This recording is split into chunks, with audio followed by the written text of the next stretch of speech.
Today, many of us live with one or more cats in our homes, and there's a question we frequently ask ourselves. If these cats are truly domesticated, why do they live so independently? For example, with dogs, we can teach them things to protect our homes and be useful to us in various ways. Similarly, horses, sheep, pigs, and many other domesticated animals can fulfill various human needs, yet our cat, also classified as a domesticated animal, spends the whole day eating, sleeping, seeking affection when it pleases, playing with us, and sometimes scratching us when upset. The behaviors, personalities, and relationships of cats with humans have always been a subject of curiosity. Throughout history, numerous studies have been conducted, and thousands of different opinions have been put forward on this topic. With the current state of science, especially with genetic studies playing a decisive role in biological, social, and medical fields, many facts about cats have been clarified. It has been approximately 9,500 years since their first interactions with humans. Over this time, cats have been the subjects of colorful, sometimes entertaining, sometimes tragic stories, surpassing other domestic animals in this regard. During the ancient Egyptian era, they were considered the embodiment of a deity and were revered as sacred beings. Those who harmed cats were executed, and some cats, like pharaohs, were even mummified and kept in special tombs. In medieval Europe, they were declared the embodiment of the devil and were killed by burning.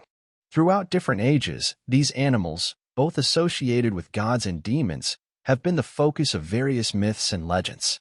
Where did they come from? Why do they live with us? Are these animals truly domesticated cats? Why do they live so independently? In this video, I will explain this topic. But first, don't forget to subscribe to my channel and turn on notifications. Before answering this question, we need to understand what domestication exactly means. Domestication is the hereditary transformation process of wild animals and plants for the benefit of humans. I will make a separate video on domestication soon. However, it is essential not to confuse domestication with taming. Taming is the process of making an individual behaviorally adapted to the environment in which we live. For example, if you raise a lion cub and keep it in your house, you tame it. It does not become domesticated, and its offspring will not be domestic either. Domestication, on the other hand, involves creating a lineage that is genetically modified over a specific period to live in harmony and collaboration with humans. For instance, the offspring of a dog are always domesticated. Taking dogs as an example, about 30,000 years ago, they began to benefit from the leftovers around human living areas, and a mutual benefit was established when they started alerting humans to approaching dangers by barking. However, the current domestic dog breeds were developed through artificial selection by humans over time. That is, they selected individuals with physical and character traits that suited their needs from the born offspring. Gradually, they genetically deviated from their original ancestors, and the modern domestic dog emerged. Today's domestic dogs can be considered descendants of wolves. All other domestic animals were domesticated using this method. For instance, cows were subjected to artificial selection by humans based on various traits such as producing more milk and being calmer. However, cats did not undergo domestication using this method. While the physical and character traits of dogs underwent radical changes over this 30,000-year period, the physical and genetic characteristics of modern domestic cats remained almost the same as their wild cousins. Domestic cats do not have any of the characteristics resulting from domestication, such as the softening of facial features, shortening of teeth, and domestication-induced docility. Cats, like dogs, began to live with us, but we did not try to change them too much. Why, I wonder? However, it is impossible to say that cats are entirely wild. As far as we know, cats have been living with humans for approximately 10,000 years. The oldest domestic cat fossil found belongs to a cat buried with its owner in Cyprus and is a whopping 9,500 years old. Cat motifs found in ancient Egypt are among the most popular today. Understanding why cats were deified in Egypt thousands of years ago is not difficult. Thousands of years ago, civilizations in Egypt and Western Asia dominated the world. The main reason for this was the widespread and development of agriculture. Ancient Egypt was known as the grain store of that era, and their primary source of livelihood was based on it. After the domestication of grains, such as wheat, grains needed to be stored.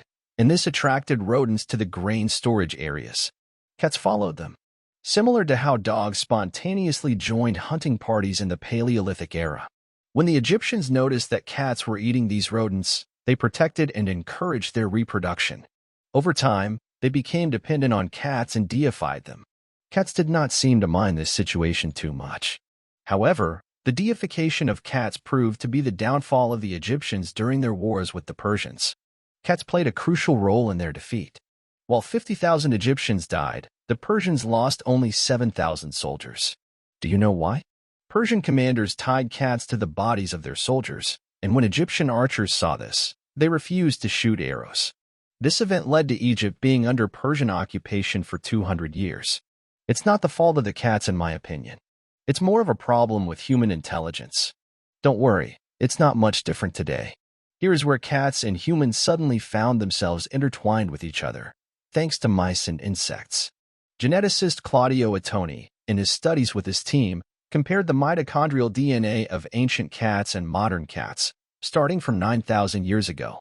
The characteristic of mitochondrial DNA is that it is inherited from the mother and remains unchanged for thousands of years. As a result of these studies, it was concluded that 5 different wild cat breeds spread from a relatively small region, namely Egypt, to the whole world. However, researchers came across some interesting data during these DNA studies. What was an Egyptian cat doing in a Viking port in the Middle Ages? Or what was an Asian cat doing in a Roman port? They examined the distribution maps in more detail. During that period, cats were scattered around the world along the sea routes used at that time. It was understood what we did to the cats. In ancient times, ship captains always took a few cats on board to get rid of pests. It was forbidden to set sail without cats in many places during the Middle Ages. In the ports they visited, many cats escaped from the ships and mated with local cats in those regions. As a result, the genes of Egyptian and Western Asian cats began to suppress the genes of other cats. Perhaps one of the most important reasons for the popularity of Egyptian cats is their friendly characters. The excessive value given to them in the past may have contributed to their trusting nature towards humans.